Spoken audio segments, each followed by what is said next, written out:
یہ کہانی ہے ایک لاڈلے شہزادے کی۔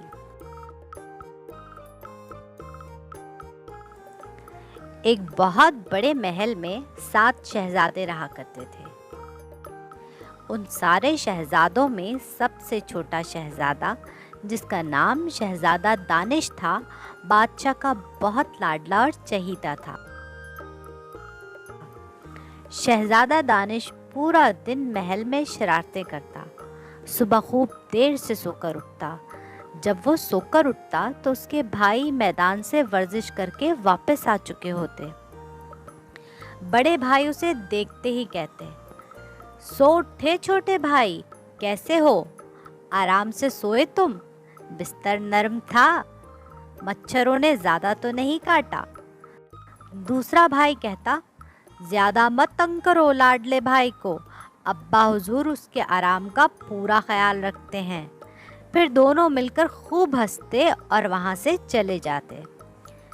شہزادہ دانش کو ان کی باتیں بالکل سمجھ نہیں آتی، کیونکہ شہزادہ دانش سارے بھائیوں میں سب سے چھوٹا تھا، اس لیے بادشاہ کا سب سے زیادہ لاڈلا تھا، اور اسی وجہ سے سارے بھائی اس کو اکثر چھیڑا کرتے تھے اور اس کا مذاق اڑایا کرتے تھے۔ بادشاہ نے شاہی خانساموں کو خاص ہدایات دے رکھی تھیں کہ شہزادہ دانش کے لیے دلیے اور سلاد کا ناشتہ بنایا جائے تاکہ اس کی صحت اچھی ہو جائے، جبکہ اس کے بڑے بھائی ناشتے میں بھنا ہوا مرغ کھایا کرتے تھے۔ جب خانسامہ شہزادہ دانش کے سامنے سے مرغ کی پلیٹ اٹھاتا تو شہزادے کو یہ بات بالکل پسند نہیں آتی۔ خانسامہ کہتا، معاف کیجیے شہزادہ حضور، بادشاہ سلامت کا حکم ہے کہ آپ کو سبزیوں اور دلیے کا ناشتہ دیا جائے۔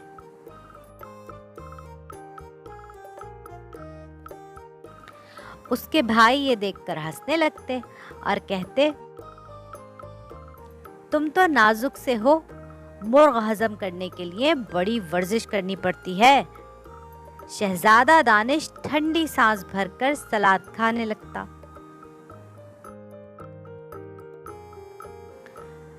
ایک روز صبح صبح محل کے دربانوں نے بادشاہ کو بتایا کہ سارے شہزادے محل سے غائب ہیں، اور انہوں نے آدھی رات کو شہزادوں کو کالے پہاڑوں کی وادی کی طرف جاتے ہوئے دیکھا ہے۔ یہ سن کر بادشاہ کو بہت غصہ آیا۔ بادشاہ نے غصے سے کہا، کیا انہیں معلوم نہیں کہ کالے پہاڑوں کی وادی میں جانا منع ہے؟ کیوں میرے سارے بیٹے شہزادہ دانش کی طرح عقل مند اور فرما بردار نہیں؟ پھر بادشاہ نے حکم دیا کہ شہزادوں کو بچانے کے لیے فوج کے سارے دستے کالے پہاڑوں کی وادی میں بھیج دیے جائیں۔ یہ سن کر شہزادہ دانش بولا، ابا حضور، ساری فوج وہاں بھیجنا عقل مندی نہیں، آدھی فوج آپ محل میں رکھیے اور آدھی فوج کو میں خود کالے پہاڑوں کی وادی میں لے کر جاتا ہوں، میں ضرور اپنے بھائیوں کو وہاں سے چھڑا کر لے آؤں گا۔ اور یوں شہزادہ دانش فوج کا دستہ ساتھ لے کر کالے پہاڑوں کی وادی کی جانب چل پڑا۔ وہ راستہ بڑا خطرناک تھا۔ چلتے چلتے وہ جنگل میں ایک ایسی جگہ پر پہنچے جہاں سے 2 راستے نکل رہے تھے۔ شہزادہ دانش کو یقین تھا کہ اس کے بھائی سیدھے ہاتھ والے راستے پر گئے ہوں گے۔ شہزادے نے فوج کے سپہ سالار سے کہا، میں شہزادوں کے راستے کے نشان دیکھ رہا ہوں، وہ سیدھے ہاتھ کی طرف گئے ہوں گے۔ اس کی بات سن کر سپہ سالار نے اپنے ساتھی سے کہا، ہاں، جیسے اسے بہت راستوں کی پہچان ہے، محل سے باہر تو مشکل ہی سے نکلتا ہے، اس لاڈلے کے پیچھے چلیں گے تو ہمارا بھی وقت برباد ہوگا، چلو اسے یہیں چھوڑتے ہیں اور ہم الٹے ہاتھ کی طرف آگے بڑھتے ہیں۔ یہ کہہ کر سپہ سالار پورا فوجی دستہ لے کر الٹے ہاتھ کی طرف چل پڑا اور شہزادہ دانش کو 3-4 سپاہیوں کے ساتھ چھوڑ دیا۔ شہزادہ دانش نے کہا، کوئی بات نہیں، میں خود آگے بڑھتا ہوں اپنے بھائیوں کو تلاش کرنے، اور یہ کہہ کر وہ سپاہیوں کو لے کر سیدھے ہاتھ والے راستے پر چل پڑا۔ تھوڑی دور چلنے کے بعد شہزادہ دانش کو ایک خوفناک سا محل نظر آیا۔ اس کے سپاہی وہ محل دیکھ کر ڈر گئے۔ خوفناک محل کو دیکھ کر شہزادہ دانش کہنے لگا، کتنا ڈراؤنا اور خوفناک محل ہے، اتنے اندھیرے میں ہم کیسے اپنے 6 بھائیوں کو تلاش کریں گے؟ ابھی وہ یہ کہہ ہی رہا تھا کہ جھاڑیوں کے پیچھے سے ایک کالا چیتا چھلانگ لگا کر باہر نکلا اور بولا، دروازے والی پیاری لڑکی سے پوچھو۔ چیتے کو بولتا دیکھ کر سپاہی اور بھی ڈر گئے۔ سپاہیوں کو ڈرتا دیکھ کر چیتا بولا، اس راستے پر تم سے پہلے 6 بڑے طاقتور اور جوان شہزادے آئے تھے، وہ بھی مجھے بولتا دیکھ کر بہت حیران ہوئے تھے، لیکن اس خوفناک محل کی طرف جانے والے ہر شخص کو میری بات پر یقین کرنا چاہیے، کیونکہ صرف میں ہی اس خوفناک محل کی حقیقت سے واقف ہوں۔ تمہارے بھائیوں کو کہیں سے یہ خبر ملی تھی کہ اس خوفناک محل میں رہنے والا ظالم دیو اس محل میں گندے جادو کرتا ہے۔ میں نے انہیں بتایا تھا کہ اس محل سے دور رہیں، لیکن تمہارے بھائی اتنے بہادر تھے کہ وہ سب دیو کا مقابلہ کرنے اس کے خوفناک محل کی جانب چلے گئے۔ تم وہاں جا کر محل کے دروازے کی پیاری لڑکی سے معلوم کرو کہ تمہارے بھائی کہاں گئے۔ اب شہزادہ دانش خوفناک محل کے دروازے پر پہنچا اور دروازہ کھٹکھٹا کر بولا، اس دروازے میں کوئی لڑکی ہے؟ اچانک دروازے میں سے دھواں اٹھا اور ایک لڑکی نمودار ہوئی اور بولی، کیا چاہتے ہو؟ شہزادہ دانش اسے دیکھ کر بہت حیران ہوا۔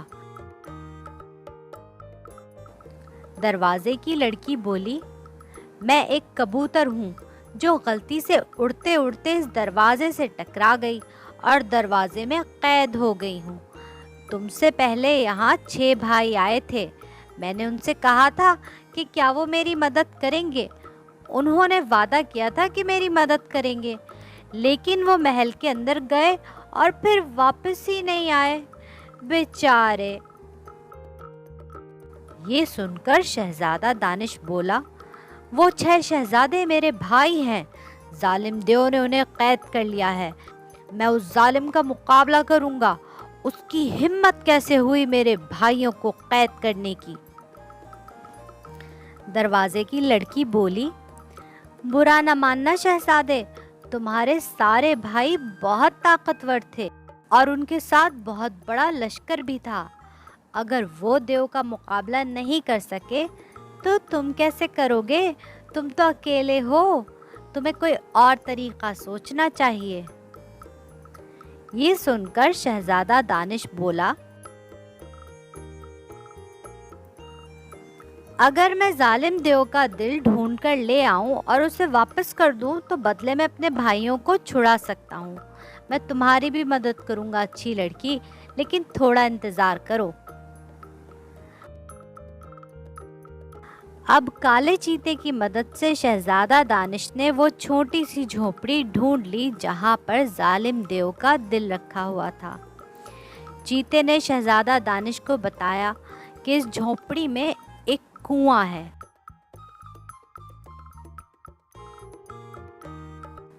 کنویں میں ایک جنگلی بطخ رہتی ہے۔ اس بطخ کے گھونسلے کے نیچے ایک صندوق ہے جس میں دیو کا دل ہے۔ بڑے بڑے بہادر لوگ دیو کا دل لینے اس جھونپڑی کے اندر گئے، لیکن ناکام ہو کر واپس لوٹے۔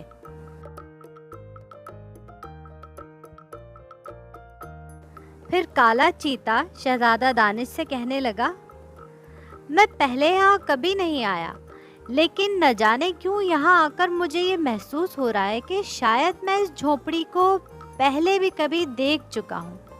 خیر چھوڑو، تم احتیاط سے جاؤ شہزادے۔ یہ کہہ کر چیتا چھلانگ لگا کر جھاڑیوں میں گم ہو گیا۔ چیتے کے جانے کے بعد شہزادہ دانش نے جھونپڑی کی طرف قدم بڑھائے اور جھونپڑی میں داخل ہو گیا۔ جھونپڑی اندر سے بہت پرانی اور ٹوٹی پھوٹی سی تھی۔ شہزادہ تھوڑا آگے بڑھا تو اسے کنواں نظر آیا۔ وہ ایک رسی کی مدد سے کنویں کے اندر جا اترا۔ وہاں ایک بطخ تیر رہی تھی۔ بطخ نے شہزادے کو دیکھتے ہی اس کے اوپر حملہ کر دیا۔ شہزادہ بولا، ارے نہیں نہیں، میں تو صرف صندوق لینے آیا ہوں۔ دیو نے میرے بھائیوں کو قید کر لیا ہے اور میں دیو کو اس کا دل لوٹا کر اپنے بھائیوں کو آزاد کرانا چاہتا ہوں۔ یہ سن کر بطخ بولی، او، تم نے پہلے کیوں نہیں بتایا؟ شہزادہ بطخ کو بولتا دیکھ کر حیران ہو گیا اور بولا، اس کہانی میں سارے جانور بول کیوں رہے ہیں؟ یہ سن کر بطخ بولی، کواک کواک، میں جانور نہیں ہوں، میں تو یہاں رہنے والے آدمی سلمان صاحب کی ملازمہ تھی۔ سالوں پہلے اس قصبے پر ایک ظالم جادوگر کی حکومت تھی۔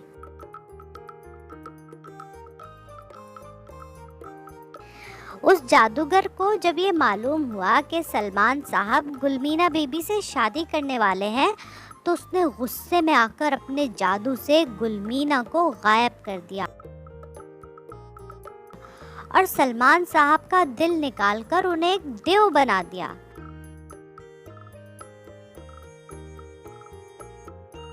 اور جب میں نے جادوگر کو روکنا چاہا تو اس نے مجھے بھی جادو سے بطخ بنا دیا۔ وہ جادوگر تو چند سال بعد مر گیا، لیکن اس کا جادو ختم نہیں ہوا۔ سلمان صاحب دیو بن چکے تھے، اس لیے وہ قصبے لوٹ کر نہیں آئے، اور جب گلمینا بھی ان کو نہیں ملی تو وہ بہت غصے میں آ گئے اور ظالم دیو بن گئے۔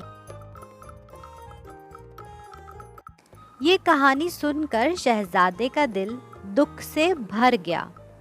وہ کہنے لگا، میں اس اچھے آدمی کا دل واپس کر کے اسے دوبارہ اس کی محبت یاد دلاؤں گا۔ یہ کہہ کر شہزادے نے صندوق اٹھایا اور خوفناک محل کی طرف چل پڑا۔ محل کے دروازے پر پہنچ کر جب اس نے دروازہ کھٹکھٹایا تو دروازہ کھل گیا اور وہ صندوق لے کر اندر چلا گیا۔ محل میں ظالم دیو اپنی کرسی پر بیٹھا ہوا تھا۔ وہ شہزادے کو دیکھ کر بہت غصے میں آ گیا۔ شہزادے نے دیو سے کہا، میرے دوست، بہت زمانے سے تکلیف میں زندگی گزار رہے ہو، لیکن اب تمہاری تکلیف کے دن ختم ہوئے۔ دیکھو، میں تمہارا دل واپس لے آیا۔ یہ کہہ کر شہزادے نے دیو کے سامنے صندوق رکھ دیا۔ صندوق کا ڈھکن کھلا اور دل نکل کر دیو کے پاس چلا گیا، اور دیکھتے ہی دیکھتے دیو پھر سے سلمان بن گیا، اور سلمان صاحب خوشی سے بھاگتے ہوئے جنگل کی طرف نکل گئے اور گلمینا کو آواز دینے لگے، گلمینا، گلمینا۔ جھاڑیوں میں سے وہی کالا چیتا نکلا اور گلمینا بن گیا۔ شہزادہ گلمینا کو دیکھ کر بہت حیران ہوا اور بولا، ضرور جادوگر نے تمہاری یادداشت خراب کر دی تھی، اسی لیے تم خوفناک محل کے آس پاس رہتے ہوئے بھی سلمان صاحب کو نہیں پہچانی۔ اتنے میں سلمان صاحب کی ملازمہ دوڑتی ہوئی آئی اور بولی، مبارک ہو، جادو ٹوٹ گیا، ہم واپس آ گئے۔ ادھر خوفناک محل خود بخود ٹوٹ کر گر پڑا۔ 6 شہزادے، کبوتر، سلمان صاحب اور ہر کوئی لوٹ آیا۔ سلمان صاحب اور گلمینا کی شادی ہو گئی۔ شہزادہ دانش کو سب سے بڑے بھائی نے کہا، تم نے اپنے آپ کو ثابت کر دیا میرے بھائی کہ اصل طاقت ہمارے مضبوط جسم میں نہیں بلکہ تمہاری ذہانت اور ہمدردی میں چھپی ہے۔ ہم دیو کا مقابلہ نہیں کر سکے کیونکہ ہم معلوم ہی نہ کر پائے کہ دیو کیوں غصے میں ہے۔ وہ بیچارہ تو اپنی محبت کے گم ہو جانے پر تکلیف میں تھا۔ بادشاہ بولا، میں جانتا تھا کہ میرا بیٹا بہت عقل مند ہے۔